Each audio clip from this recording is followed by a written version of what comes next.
hakim opat hakim terjerat kasus suap impor minyak goreng. Opat hakim Tipikor Jakarta jeung hakim-hakim lainnya anu pernah nangani kasus-kasus anu gede. Ayeuna manehna oknum hakim tersebut teh opatan tersandung kasus suap.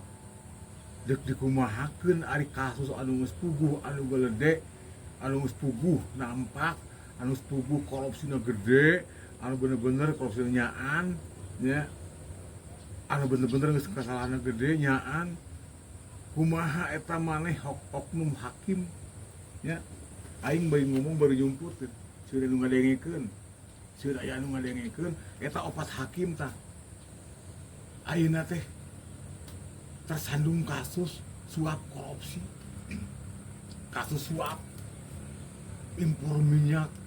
Teu dikumahakeun ari kasus anu leutik, kasus anu leutik beureum jeung can puguh bener salah bejeng benerna kumaneh hakim diharukum. Jang rakyat leutik mah, jang rakyat kecil mah, tapi eta anu kasus gede anu geus jelas kumaneh oknum disalametkeun, dibelaan. Deuk dikumahakeun sia teh oknum nya. Punten ieu kasadayana eta hakim-hakim kitu lamun perang dunia katilu nya urang cirian.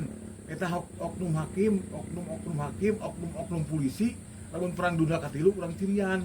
Itu ieu punten ieu. Tapi anu jujur mah hakim nu jujur gitu kan, jaksa anu bener, polisi anu bener urang belaan ku urang sarea. Tapi lamun oknum mah tah dina perang dunia katilu urang intip jempe ya tong beja-beja jempe nya jempe ya jempe.